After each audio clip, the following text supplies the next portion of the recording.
خواجہ غریب نواز جن کا احسان ہے، جن کا فیض ہے، جن کا کرم ہے، آپ کو غریب نواز لوگ سمجھتے ہیں غریب نواز کا مطلب ہوا غریبوں کو نوازنے والے،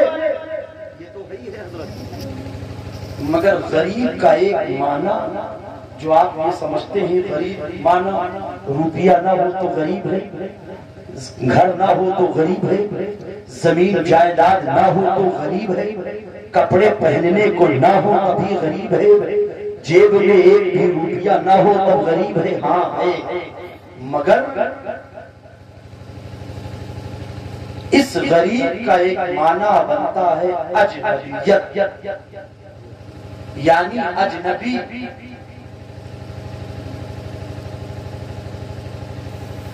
ڈاکٹر اقبال کہتے ہیں غربت میں ہوں اگر رہتا ہے دل وطن میں، تو غربت کے معنی یہ نہیں ہے کہ ہم غریب ہوں تبھی دل میں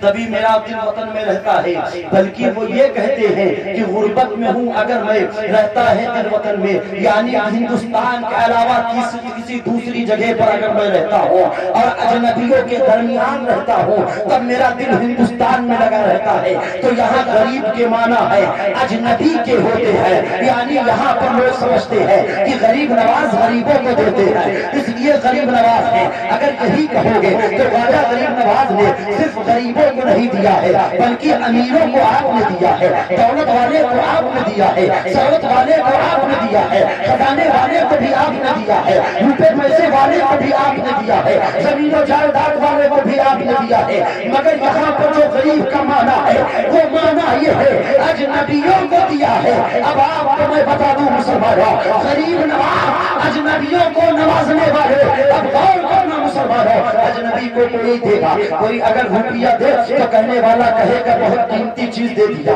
روپیے سے بھی زیادہ قیمتی اگر وہ اسے خون کی ضرورت ہے اور اپنا بلیڈ نکال کر کے اسے دے دے، کہنے والا کہے گا بہت قیمتی چیز اس نے دے دیا ہے۔ اگر وہ کوئی بھوکا ہے اور وہ اپنے سامنے کا کھانا اٹھا کر کے اسے دے دے، کہنے والا کہے گا یہ بہت اچھا ہے، اس نے اپنی قیمتی چیز مجھے دے دی، جس سے بھوک کو مٹایا جائے، جس سے جان طلب ہو تو بچایا جائے، یہ ایسے بہت اچھا ہے۔ کسی کے پاس زمین و جائیداد نہ ہو اور اٹھا کر کے زمین و جائیداد اس کو دے دے جس کے پاس نہ ہو، کہنے والا کہے گا جناب اس نے اجنبی کو بہت اچھی چیز دے دیا ہے، اس دور میں زمین بہت قیمتی ہے، اس نے زمین دے دیا ہے اور ایسے کو دیا ہے جسے یہ جانتا نہیں ہے، جسے یہ پہچانتا نہیں ہے، اور جس کو دیا ہے اس نے بھی اسے پہچانا نہیں ہے، اس نے بھی اسے جانا نہیں ہے۔ مگر یاد رکھنا زمین سے قیمتی کیا ہے، اولاد سے قیمتی کیا ہے، دولت سے قیمت کیا ہے، ساری چیزوں سے سب سے زیادہ قیمتی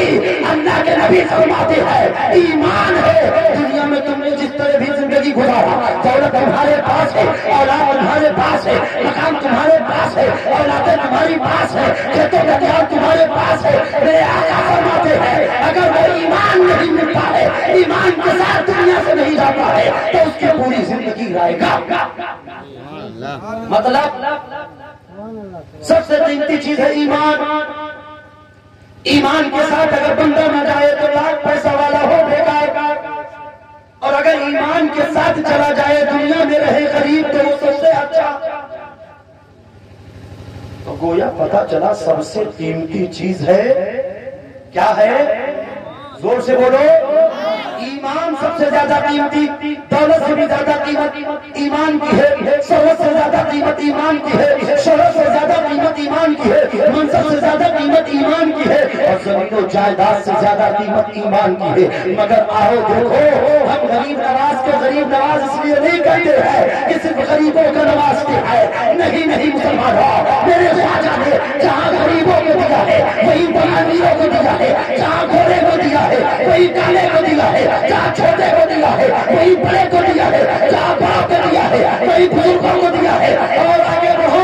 ارے ہم غریب نواز اس لیے کہتے ہیں کیونکہ میرے خواجہ نے ہندوستان میں آ کر اجنبیوں کو زمین و جائیداد نہیں بلکہ ایمان عطا کیا ہے۔ ایمان تو ساری چیزوں سے قیمتی ایمان ہے،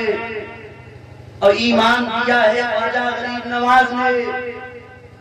تو اجنبی کو جو دے تو اجنبی ہوتا ہے غریب، اور غریب کا ایک معنی ہے اجنبی، تو اجنبی کو کوئی دے تو بہت بڑی بات ہے۔ خواجہ غریب نواز کسے جانتے ہیں؟ اب یہاں والے خواجہ غریب نواز کو کیا جانتے تھے؟ کفرستان تھا، مگر واہ میرے خواجہ غریب نواز جب آتے ہیں تو ایمان دے رہے ہیں، اسلام دے رہے ہیں، نماز دے رہے ہیں، قرآن دے رہے ہیں، ایمان دے رہے ہیں،